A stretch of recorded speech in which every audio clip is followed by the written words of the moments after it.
ఓం శ్రీ మాత్రే నమః. అందరికీ నమస్కారం అండి. ఈరోజు ఈ వీడియోలో మనం మకర రాశి వారి యొక్క పూర్తి జాతక ఫలితాల వివరణ గురించి తెలుసుకుందామండి. జూలై నెల 30వ తేదీ ఈ రాశి వారి ఇంకా ఈ రాశి వారు ఎవరైనా మన ఛానల్ని కొత్తగా చూస్తున్న వారు ఉంటే సబ్స్క్రైబ్ చేసుకుని వాళ్ళు దయచేసి సబ్స్క్రైబ్ చేసుకొని ఈ వీడియో మీకు నచ్చినట్లయితే లైక్ చేసి మాకు సపోర్ట్ చేయడం మాత్రం మర్చిపోకండి. మరి ఈ రోజున జరిగేటటువంటి ప్రధానమైన అంశాల గురించి తెలుసుకుందామండి. ఈ రోజు అయితే జాగ్రత్తగా ఉండవలసినటువంటి అంశంగా చెప్పుకోవచ్చు.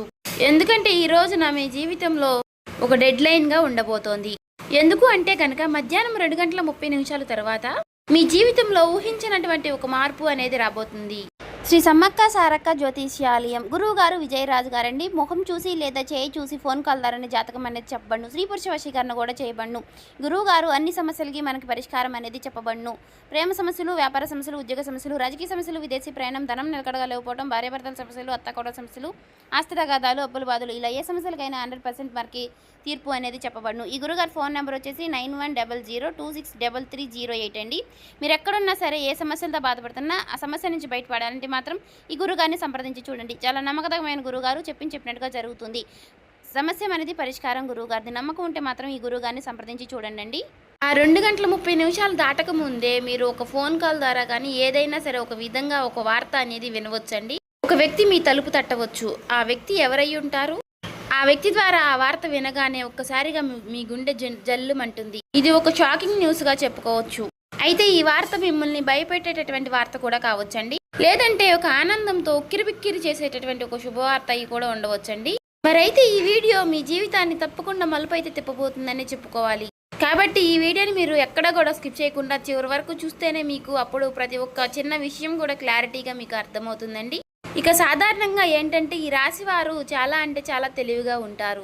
చాలా గొప్ప తెలివితేటలను కలిగిన వారై ఉంటారండి. అలాగే మంచి దురదృష్టి కలిగిన వారిని కూడా చెప్పుకోవచ్చండి.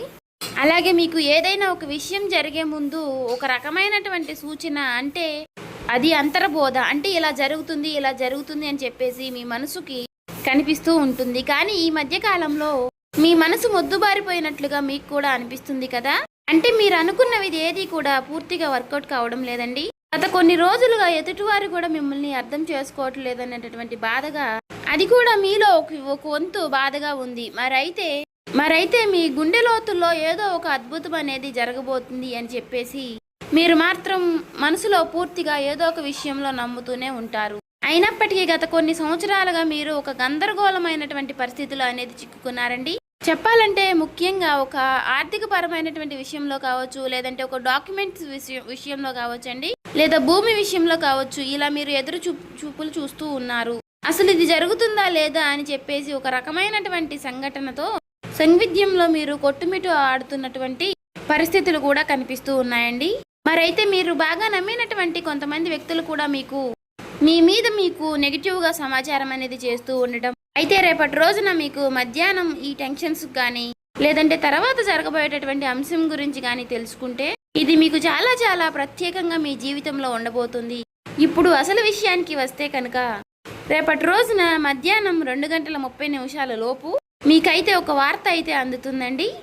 ఆ వార్త ఏమిటి అంటే కనుక ఆ వార్త మీ జీవితాన్ని ఎన్నో మలుపులు తిప్పుతుంది. అంటే దీని గురించి మీరు ఎప్పుడో ఆశలు వదిలిపెట్టుకున్నటువంటి ఒక పాత విషయం గురించి ఆ చర్చ అనేది కావచ్చు. అదేంటంటే మీ ఆస్తి తగాదాలు ఏదైనా, ఇలా దానికి సంబంధించి మీ యొక్క విజయానికి కారణం కావచ్చు, లేదా ఎంతో కాలంగా మీరు ఎదురు చూస్తున్నటువంటి ఒక విదేశీ ప్రయాణం అయి ఉండవచ్చు. ఇంకా లేదంటే ఒక భారీ మొత్తం ఒక అమౌంట్ అనేది మీ అకౌంట్లో పడడం, దాని గురించి అయి ఉండవచ్చు. మరి మీకు రేపటి రోజున ఆ సమయంలో ఒక శుభ పరిమాణం అనే చెప్పుకోవచ్చండి. అందులో కూడా ఒక ట్విస్ట్ ఉంటుందండి. ఆ వార్త వినగానే మీకు నేరుగా అయితే ఆ వార్త ఏమీ రాదండి. ఏదైనా ఒక వ్యక్తి ద్వారా హఠాత్తుగా ఆ వార్త అనేది మిమ్మల్ని చేరుకుంటుంది. మీ గుండె ఎందుకు జల్లుమంటుంది అంటే ఆ వార్త వినగానే మీ గుండె జల్లుమనడానికి 2 రకాలైనటువంటి కారణాలు అయితే లేకపోలేదండి. మొదటిది ఏంటి అంటే నమ్మలేనటువంటి ఒక నిజం. అంటే ఇది మనకి సాధ్యం కాదు కదా అని పూర్తిగా ఫిక్స్ అయిపోయినటువంటి ఒక నిజం. కానీ ఆ వార్త వినగానే అది సాధ్యమైపోయిన అని తెలుసుకోగానే మీ యొక్క మెదడు మొద్దుబారిపోయినట్టుగా అయిపోతుంది. అంటే మీరు చాలా ఆశ్చర్యపోతారన్నమాట. ఆ షాకింగ్ న్యూస్ వల్ల వచ్చేటటువంటి ఎమోషన్ ఏదైతే ఉందో అది మీ గుండెను కూడా తాకుతుంది. ఇక ఆ వార్తతో పాటుగా ఒక పాత వ్యక్తి పేరు కూడా మీకు రేపటి రోజున బయటకు వస్తుంది. అతను లేదంటే ఆమె మరలా వారు మీ జీవితంలోకి రావడం అనేది జరుగుతుందన్నమాట. వారు వచ్చారా అనేటటువంటి ఒక షాకింగ్ అనేది మీలో కలుగుతుందండి. అది ఆనందం, భయం 2 కలగలిపినటువంటి ఒక రకమైనటువంటి ఒక గొప్ప అనుభూతిలాగా మీకు అనిపిస్తుంది. ఈ అనుభూతి కారణంగా మీకు ఊహించిన విధంగా వచ్చేటటువంటి ఆ ఒక్క వార్త కారణంగా మీరు ఒక్కసారిగా ఆశ్చర్యపోయేటటువంటి అవకాశాలు కూడా చాలా అంటే చాలా ఎక్కువగా కనిపిస్తున్నాయండి. అయితే అసలు మరి ఇప్పుడు ఇది ఎందుకు జరుగుతుంది అంటే, ఇప్పుడు మీరు సాధారణంగా మీరు ఈ 2 గంటల 30 నిమిషాల లోపు దీనికి సంబంధించినటువంటి దీనికి కారణం ఏమిటంటే, మీరు గతంలో చేసినటువంటి ఒక రహస్యకరమైనటువంటి ఒక సహాయం అనేది, లేదంటే ఒక ఇన్వెస్ట్మెంట్లో మీరు పూర్తిగా మర్చిపోయినటువంటి పూర్తిగా ఒక పని, దానికి సంబంధించినటువంటి ఒక మంచి ఫలితాలను అయితే మీకు ఇప్పుడు ఇస్తుందండి. మీ వెనుక ఎవరో మీకు తెలియకుండానే ఈ పని అనేది పూర్తి చేస్తారు. ఎవరు చేసుంటారు అని చెప్పుకోవాలి అంటే మాత్రం ఆ భగవంతుడే చేశారని చెప్పుకోవాలి. అంటే ఈ రోజున కొంతమంది వ్యక్తులు ఆ నిజాన్ని బయట పెట్టాలి అని నిర్ణయించుకుని ఉంటారు. అయితే అందుచేత వారు ఊహించని విధంగా మీకు ఈ ధనలాభం అనేది మీదే, ఈ ఆస్తి కూడా మీదే, దానికి సంబంధించినటువంటి డాక్యుమెంట్స్ కానీ ఇలాంటివి ఏవైనా సరే తీసుకువచ్చి మీకు పూర్తిగా వివరణ అనేది చేస్తారండి. వీటన్నిటిని చూసుకుంటే కొంచెం రెస్ట్ తీసుకునేటటువంటి ప్రశాంతకరమైనటువంటి రోజు అని చెప్పుకోవచ్చు. ఊహించిన విధంగా వారు చెప్పడం వల్ల మీకు కొంచెం ఆశ్చర్యకరంగా అనిపిస్తుంది. అయితే దీనికి మరొక రీజన్ కూడా ఉందండి. గ్రహస్థితి పరంగా చూసుకున్నట్లయితే గనుక మీకు ఈ రోజున శని ప్రభావం అనేది కొంచెం తక్కువగానే కనిపిస్తుంది. అలాగే ఈ రోజున మీకు శని భగవానుడు మంచి అవకాశాలను కూడా ఇవ్వబోతున్నాడండి. రాహువుల యొక్క సంచారం, గురు దృష్టి మీ యొక్క రాశి యొక్క పైన కూడా పడిందండి. కాబట్టి ఈ 2 గంటల 30 నిమిషాలు అనేది ఈ రాశి వారికి ఒక ముహూర్తం లాంటిది అన్నమాట. మరి ఈ సమయంలో గ్రహాల యొక్క కలయిక వలన మీకు ఆశ్చర్యకరమైనటువంటి ధనలాభం కానీ, లేదంటే ఒక ముఖ్యమైనటువంటి కీలకమైనటువంటి వార్త వచ్చేటటువంటి అవకాశం, అది కూడా ఆ వార్త నుంచి వచ్చేటటువంటి ఒక లాభం మీకు అన్ని రకాలుగా చాలా అంటే చాలా ఆశ్చర్యకరమైనటువంటి విషయాలను అయితే కలిగిస్తాయండి. అయితే ముఖ్యంగా దీనివల్ల ఏంటంటే, మీరు మీ జీవితంలో ప్రధానంగా చూసుకున్నట్లయితే రేపటి రోజున మీకు ఉన్నటువంటి కొన్ని పెద్ద పెద్ద టెన్షన్స్ కూడా తగ్గుతాయండి. సమాజంలో గౌరవ ప్రతిష్టలు కూడా పెరుగుతాయి. ఆ వార్త వినగానే మీరు ముందు ఎమోషనల్ అయిపోతారు. కానీ ఆ సమయంలోనే మీరు తప్పుడు నిర్ణయాలు తీసుకునే అవకాశాలు కూడా కనిపిస్తున్నాయండి. అంటే అలాగే ఏదైనా మీరు కొంచెం అంటే మీకు బీపీ, అనారోగ్య సమస్యలు ఉన్నవారు కూడా ఆవేశపడిపోయి తొందరపడి నిర్ణయాలు తీసుకోకుండా కొంచెం ప్రశాంతంగా నిర్ణయాలు తీసుకోవడం, సమర్థవంతంగా ఎదుర్కొనేటటువంటి ప్రయత్నం అనేది చేయాలండి. అటువంటి శక్తి ఉన్నప్పుడు ఏ విధంగా కూడా మనం భయపడాల్సిన అవసరం అయితే లేదండి. ప్రతి ఒక్క మనిషి విషయంలోనూ కూడా శుభవార్తలు, అశుభవార్తలు సాధారణం. ఒక్కొక్క రోజు మనకు చాలా ప్రశాంతంగా అనిపిస్తుంది.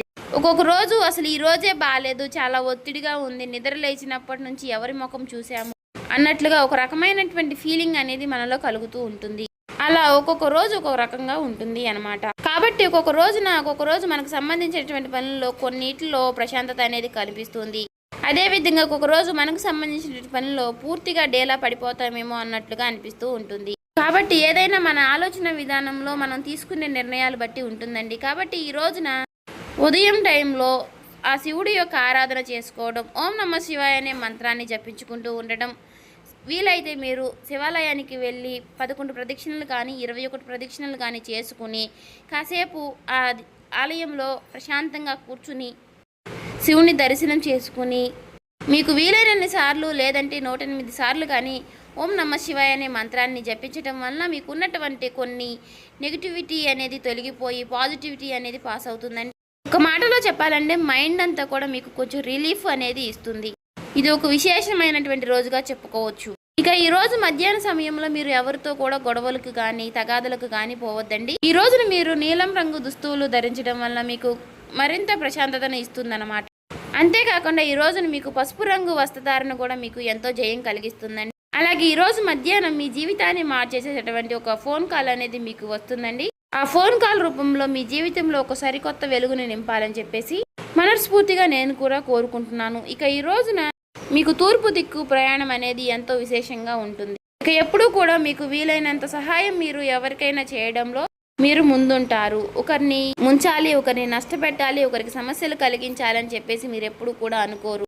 మీ మనసులో కూడా మీకు ఎప్పుడూ కూడా అలాంటి ఊహలు కూడా రావండి. కాబట్టి మీ మంచితనం వల్లే మీకు ఎప్పుడూ కూడా మంచి జరుగుతూ ఉంటుంది. అలా మీకు ఆగిపోయినటువంటి పనుల్లో కూడా ఒక మంచి మార్పులు కలగడానికి అది కూడా ఒక సహాయపడుతుందండి. అలాగే మనం ఎప్పుడైనా సరేనండి చేసినటువంటి మంచి పనులు మనకి ఒక్కొక్క రోజు మనకి అవే సహాయపడుతూ ఉంటాయని చెప్పుకోవచ్చు. అలా నిదర్శనమే ఈరోజు అండి. కాబట్టి మీ జీవితంలో రాబోయేటటువంటి మీ జీవితంలో ఒక మంచి మార్పు అనేది వస్తుంది. మీరు మనస్ఫూర్తిగా మంచిగా ఈ రోజున పాజిటివ్గా ఉండండి. మీ మనసులో మీరు ఎప్పుడు ఎటువంటి నెగిటివ్ ఆలోచనలు అనేవి చేయకండి. అలాగే మీరు ఏదైనా ఒక విషయం గురించి నిర్ణయం అనేది తీసుకునే ముందు 1కి 4 సార్లు ఆలోచించి పెద్దల యొక్క సలహాలు సూచనలు తీసుకుని జాగ్రత్త నిర్ణయాలు అనేవి తీసుకోండి. అలాగే మీ ఇంట్లో పెద్దల యొక్క ఆశీర్వచనాలతో పాటు మీ జీవిత భాగస్వామి యొక్క నిర్ణయాలని గౌరవించండి. ఇక ఈ రోజున మీరు బయటికి వెళ్ళే ముందు ఆ శివుడి యొక్క బసం కానీ లేదంటే సింధూరాన్ని కానీ ధరించండి నుదుటిన. ఇలా ధరించడం వల్ల మీకు వచ్చేటటువంటి కొన్ని నెగిటివ్ ఆలోచనలు నెగిటివ్ సమస్యలు అనేవి తొలగిపోతాయి. అంతా కూడా పాజిటివిటీగా ఉంటుంది. మీ మనసు కూడా చాలా ప్రశాంతంగా ఉంచుకోనండి. నలుగురితో నవ్వుతూ మాట్లాడండి. ఎవరి మీద కూడా చిరాకు పడడం కోప్పడడం ఇలాంటి పనులు చేయకండి. అలాగే మీకు వచ్చేటటువంటి సంకేతాల ద్వారానే మీకు రిజల్ట్ అనేది చాలా కనిపిస్తూ ఉంటుంది. కాబట్టి మీరు కొన్ని ఏవైనా సరేనండి వచ్చినప్పటికీ వాటి గురించి ఆలోచిస్తూ ఉండండి. సో చూసారు కదండి, ఈ వీడియో కనుక మీకు నచ్చినట్లయితే ఓం శ్రీ మాత్రే నమః అని కామెంట్ చేసి లైక్ చేసి మాకు సపోర్ట్ చేయడం మాత్రం మర్చిపోకండి. ఇంకా ఎవరైనా మన ఛానల్ సబ్స్క్రైబ్ చేసుకునే వాళ్ళు ఉంటే దయచేసి సబ్స్క్రైబ్ చేసుకోండి.